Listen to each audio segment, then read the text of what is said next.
प्रिय विद्यार्थियों, आज का टॉपिक है हमारा राज्यपाल। यह बीए पार्ट सेकंड का पेपर सेकंड का फर्स्ट यूनिट का चैप्टर है और आज हम राज्यपाल के चैप्टर में उसकी नियुक्ति, उसकी योग्यताएं, उसका कार्यकाल आदि के बारे में जानेंगे।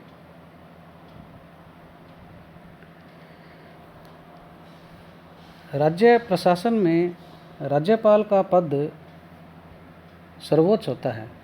राज्यपाल को अंग्रेजी में गवर्नर भी कहते हैं।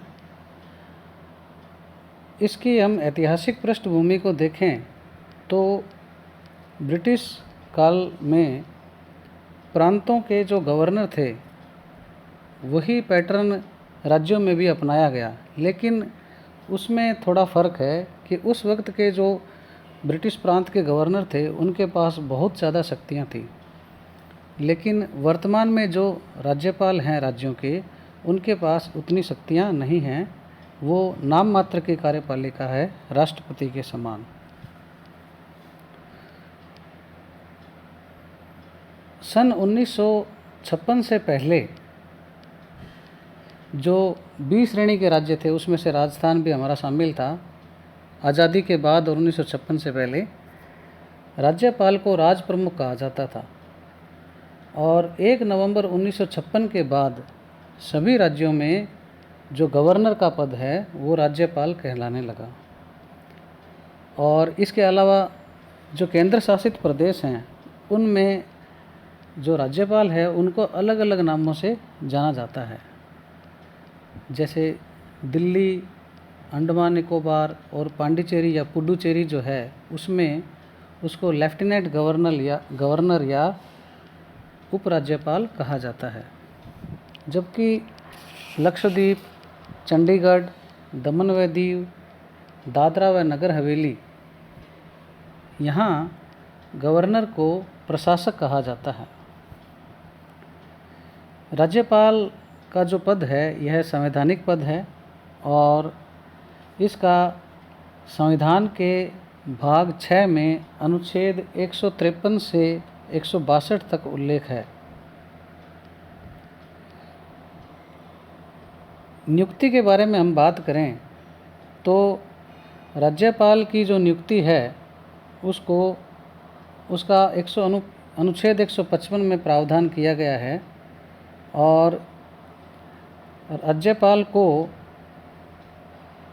केंद्र सरकार के द्वारा नियुक्त किया जाता है और राज्यपाल का जो पद है वो मनोनीत है, न कि निर्वाचित है। और यह पैटर्न जो है हमने कनाडा की सरकार से लिया है, क्योंकि भारतीय संविधान का निर्माण जब हुआ तो उस वक्त अनेक देशों से अनेक प्रावधान लिए गए थे। तो राज्यपाल के जो पद का प्रावधान है ये हमने कनाडा से लिया हुआ है।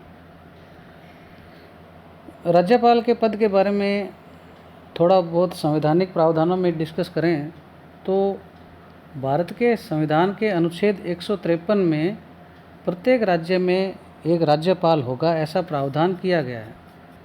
इसके अलावा 7वें संविधान संशोधन के द्वारा यह प्रावधान भी किया गया कि कोई राज्यपाल एक से अधिक राज्यों का यानी 2 या 2 से अधिक राज्यों का राज्यपाल भी हो सकता है। और आर्टिकल 154 अनुच्छेद 154 में राज्य की जो कार्यपालिका शक्तियां हैं वो राज्यपाल में निहित होती है, ऐसा कहा गया है। और राज्यपाल स्वयं या अपने अधीनस्थ अधिकारियों के माध्यम से उनका उपयोग कर सकेगा, ऐसा अनुच्छेद 154 में लिखा गया है। यहाँ अधीनस्थ अधिकारियों से तात्पर्य उसके मंत्रीगण और लोक सेवक हैं। फिर बात करते हैं हम अनुच्छेद 155 की। अनुच्छेद 155 में यह उल्लेख किया गया है कि राष्ट्रपति अपने हस्ताक्षर तथा मुहर सहित एक अधिपत्र, जिसको वारंट कहते हैं, उसके द्वारा राज्यपाल को नियुक्ति दी जाती है। तो राज्यपाल की नियुक्ति के संबंध में मुख्य बिंदु यही है। अब हम आगे चर्चा करते हैं राज्यपाल की योग्यताओं व शर्तों के बारे में। इसके लिए भारतीय संविधान के अनुच्छेद 157 में कुछ बातें बताई गई है। राज्यपाल की 2 योग्यताएं निर्धारित की गई है, यानी कोई भी व्यक्ति राज्यपाल बनना चाहता है या बनाया जाता है तो उसके लिए 2 योग्यताएं संविधान में उल्लेखित है। पहली कि वह भारत का नागरिक हो, दूसरी उसकी आयु 35 वर्ष हो चुकी हो।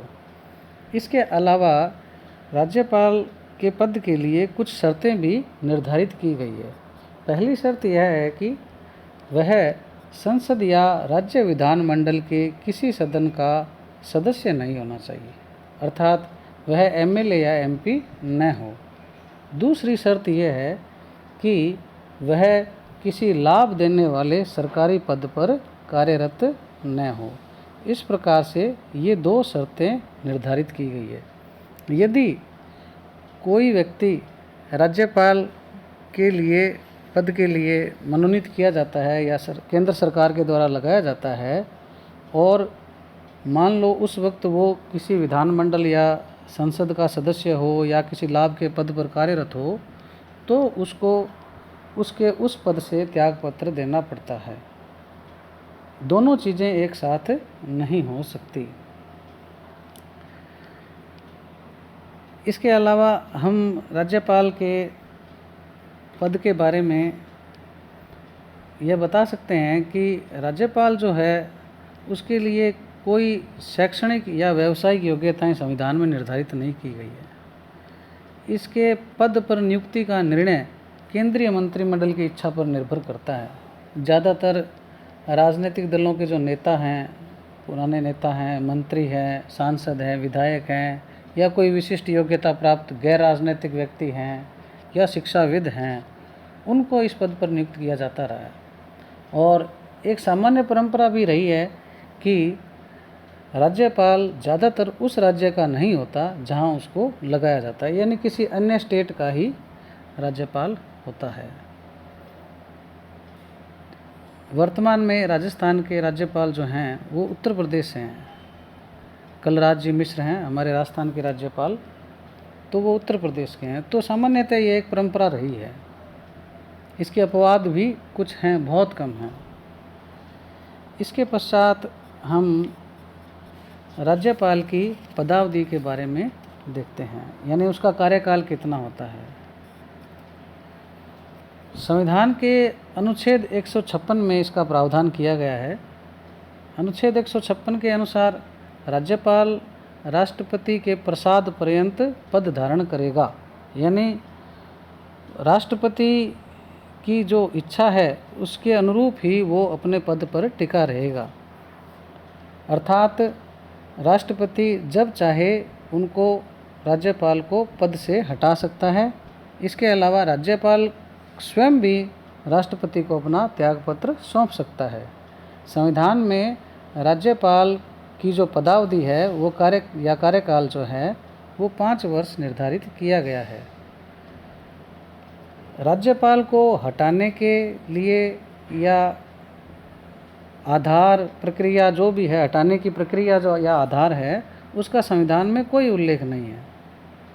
इसके अलावा कभी कभार यह भी होता है कि किसी पड़ोसी राज्य का जो राज्यपाल है उसको अतिरिक्त प्रभार भी दे दिया जाता है जब किसी राज्य में राज्यपाल का पद रिक्त हो, या कभी ऐसा भी कर दिया जाता है किसी राज्य में राज्यपाल का पद रिक्त हो तो जो राज्य का हाई कोर्ट है, उनके जो मुख्य न्यायाधीश हैं, उनको भी क्या है एक्टिंग या कार्यवाहक राज्यपाल बना दिया जाता है।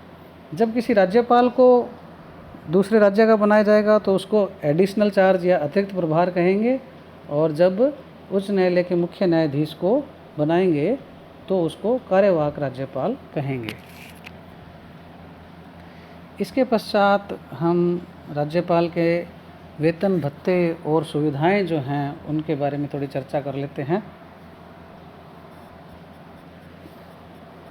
इसके अंदर हम ये बता सकते हैं कि राज्यपाल के वेतन भत्ते और जो सुविधाएं हैं उनका निर्धारण संसद करती है, और राज्यपाल को वर्तमान में 3.5 लाख रुपये अर्थात 3,50,000 रुपये मासिक वेतन मिलता है और उसके अलावा कुछ अन्य भत्ते भी मिलते हैं। और राज्यपाल को उसके वेतन और भत्तों में जब पदावधि के दौरान कोई कमी नहीं कर सकते, यानी जब राज्यपाल ने ज्वाइन कर लिया उसके बाद में उसके जो भी भत्ते हैं, वेतन हैं या जो उसकी सुविधाएं हैं, उसमें किसी प्रकार की कटौती नहीं की जा सकती। राज्यपाल के जो वेतन और भत्ते हैं वो राज्य की संचित निधि पर भारित होते हैं या संचित निधि से दिए जाते हैं। और संचित निधि से देने का अभिप्राय ये है कि राज्य विधानमंडल को इस पर मतदान का अधिकार नहीं होता। जब एक ही व्यक्ति 2 या 2 से अधिक राज्यों का राज्यपाल नियुक्त किया जाता है, तब उसे दिए जाने वाला वेतन व भत्ता उन राज्यों के बीच ऐसे अनुपात में आवंटित किया जाता है जो राष्ट्रपति निर्धारित करे, और दोनों राज्यों के द्वारा मिलकर यह ऐसा किया जाता है। इस बिंदु का उल्लेख भारतीय संविधान के अनुच्छेद 158 में किया गया है। इसके अलावा राज्यपाल को बिना किसी शुल्क का अर्थात निःशुल्क राजभवन या कार्यालय उपलब्ध होता है। इसके पश्चात हम बात करते हैं राज्यपाल की शपथ के बारे में। राज्यपाल की शपथ के बारे में इसका उल्लेख भारत के संविधान के अनुच्छेद 159 में किया गया है। राज्य के राज्यपाल को शपथ जो है उस राज्य के उच्च न्यायालय के मुख्य न्यायाधीश, और यदि वे अनुपस्थित हैं तो ज्येष्ठतम जो न्यायाधीश है अर्थात वरिष्ठतम न्यायाधीश है उसके द्वारा दिलवाई जाती है। शपथ से पहले यह प्रावधान भी है कि जो राज्य के मुख्य सचिव हैं वो राष्ट्रपति द्वारा जो आदेश प्राप्त है, जिसको हम वारंट भी कहते हैं, उनको पढ़कर सुनाते हैं। तो इस प्रकार से राज्यपाल के नियुक्ति, उसकी कार्यावधि, उनके वेतन भत्ते और उनकी शपथ, इसके बारे में कुछ महत्वपूर्ण बातें हैं। और यदि विद्यार्थियों को किसी प्रकार की शंका हो तो वे कमेंट्स बॉक्स में लिखकर जानकारी को ले सकते हैं।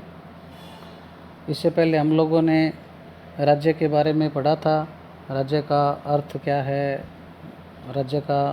राज्य प्रशासन का अर्थ क्या है, राज्य प्रशासन का क्या महत्व है। तो इसी कड़ी में हमने आज राज्यपाल को प्रारंभ किया है। यह 5th जो सेकंड BA पार्ट सेकंड का जो सेकंड पेपर है उसकी पहली यूनिट का चैप्टर है, और कल हम राज्यपाल की शक्तियों का डिस्कस करेंगे। और उसमें पहला हमारा राज्यपाल की कार्यपालिका शक्तियाँ होगा।